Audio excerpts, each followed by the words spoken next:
President Bola Tinubu is accusing Mr. Peter Obi of inciting Nigerians to protest against his government. Hello guys, welcome once again to Think Tank TV. Now, amid the calls for the mass protests in Nigeria, which has generated a lot of reactions from different quarters, the APC and the President Bola Tinubu's administration has also been strategizing on ways to douse the effect of the proposed mass protests. Yes, there has been called for the arrest of Peter Obi, and I'll be showing you the reactions that have trailed that. But if I do that, another video has popped up showing where President Bola Tinubu many years ago was calling for protests against the then government. And many have been asking, why is it that then he was a pro-democrat calling for protests against the government which he believed was not doing well? But right now, they are doing all they can to ensure that the planned protest against their government fails.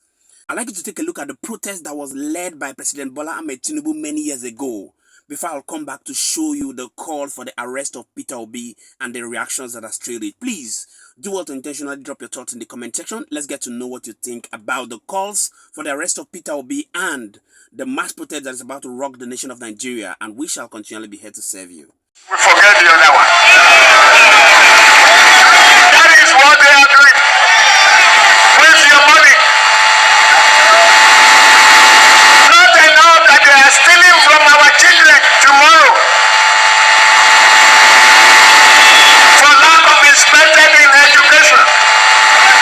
They are still embezzling the retirement benefit of hardworking Nigeria, including our grandfathers. They are stealing the port, the treasury, not even leaving some coins for us to war with. Let them be out now. You've seen it for yourself. Now let's jump right into the reactions that has trailed the call for the arrest of Peter Obi, and I'll be coming back to give you my thoughts about it. Bayo Onanuga, the special advisor on information and strategy to President Bola Tinubu, has come under heavy criticism after he alleged that the supporters of Peter Obi are planning to cause mayhem across the country and that he should be held responsible for anarchy. Bayo made the claim in a post on X and also stated that the protest planners are also the same people who were instigated by Nnamdi Kanu to launch destructive NSAS protest in Nigeria in October 2020. His tweet reads in part: revealed, Peter Obi's supporters are the people planning mayhem in Nigeria. Obi should be held responsible for anarchy. They are the people spreading the hashtags and bad governance. Tinubu must go and Revolution 2024. They are not Democrats but anarchists. They are attempting to call out our people via propaganda because their messiah, Peter Obi, failed to win the presidency in the 2023 election. As bad losers, they don't have the patience to wait for another election in 2027.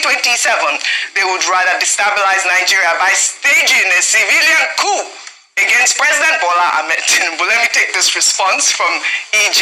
He wrote, "Sir, it is important to acknowledge that Nigerians are experiencing frustration at this time. Yes, there are individuals who will continue to feel discontent after the 2023 election, but that shouldn't be the focus now. The government should prioritize finding solutions to the economic difficulties in the country and show empathy towards the struggles of its people. The Constitution guarantees the right to peaceful protest, which is essential for a healthy democracy. The people should be allowed to do that. Destructive protests, however, I do not support." Well, another user there wrote, he actually posted a video, and I'll play that video, but he wrote, this was Tinubu calling on Nigerians to come out during Jonathan's regime. Let's take a look at that video. We forget the other one. That is what they are doing. Where's your money? Not enough that they are stealing from our children tomorrow for lack of investment in education. They are still embezzling the retirement benefit of hardworking Nigeria, including our grandfathers. They are stealing the port,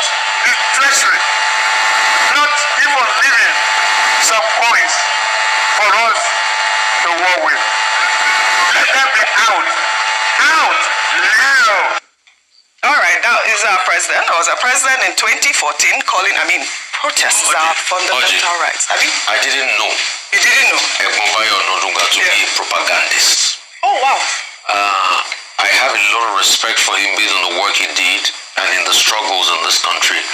But the propagandist nature, I didn't know that part of him. He's just spreading propaganda. And we would like him to substantiate with empirical facts that is actually Peter Obi camp. And if he doesn't substantiate with empirical facts, Dr. Abati, you're the lawyer, I think he should be sued. Secondly, the one that hurt me the most is he went to mention the likes of them, what's he called, Professor Tommy, that had been busy in a fellowship in America, and he was also part of those that are trying. So this is just propaganda. Why is it that those, I repeat, that protested heavily against Jonathan hate protest today? I'll take you back. There's a tweet has made. You see, Twitter has so much receipts. By Bayo Onanuga on the 9th of January 2012. You know, as at then, the subsidy protests were still on, Occupy Nigeria. He tweeted, "Songs of protest sent to me by Omotunde Murutala, so inspiring. Sing it if you speak Yoruba." These were people that were excited about protest in 2012. All I just needed to do was to go check his Twitter. So the question is, what changed? The parameters were empirically better under Jonathan than it is today. As at Jonathan's time, Nigeria was about one of the top 5 investment destinations in Africa. As at Jonathan's time, the economy was well close to 500 billion GDP. Today it has halved to 251 billion GDP. As at Jonathan's time, unemployment rate was not the way it is high today. As at Jonathan's time, we did not have well over 34% inflation. So pound for pound, all the parameters. As at Jonathan's time, if you go and check, the likes of the big companies that live in Nigeria today were declaring bigger profits. And when they had that protest that they shut this country down for 2 weeks, Oji, nobody died. There was never a time that the military that was stationed around the Ganifawa Emi Square area went to shoot protesters. In fact, the only person that died was the overzealous police officer that shot somebody called Debola around Yaya Baton. That was the only incident we recorded. But look at what happened in NSAS. Look at all of this. All the time they kept on protesting and making this country ungovernable. Jonathan never for once said, please don't do it. Everybody had a right to protest. That is it. So why is it that now that the country is, all the indices are bad, these same people, this same Mr. Bayo Onanuga that tweeted a song of protest sent to him by Murtala Bello on the 9th of January 2012, finds it difficult and start to blame all sorts of people. Anyway, the Labour Party has responded to him. They said, I have no hand in it. Obi too has been. If he has the facts that it's actually Obi, he should bring out the empirical facts. Yeah. If he doesn't, he should be sued. Can't a government spokesman be sued? Actually, Dr. Abati can answer that question. A quick comment from you, and then quick one. We'll just take in terms of just throwing that line of it's been propaganda.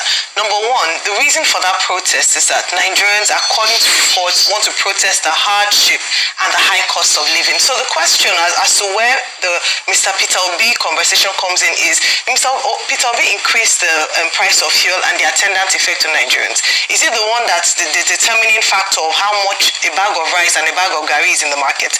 Is it the one that has ensured that hasn't made the this student loan come to pass? Is it the one that has made transportation costs skyrocket without CNG buses, even though that is an ongoing conversation? So it is almost moving away from the real issues and pointing fingers at what is not. Yeah. Let them face the real concerns of Nigerians, which is that Nigerians are suffering a being power. That is what people want them to address. If they can address it, perhaps there will be no protest. Not pointing fingers at the gentleman. Many have been asking, why is it that those who are spearheading the protests against the then President Goodluck Jonathan are the people that are actually afraid of allowing people go out for protest? For goodness sake, protest is constitutional, and there's nothing wrong with people coming out to say that this is what we do not want about your government.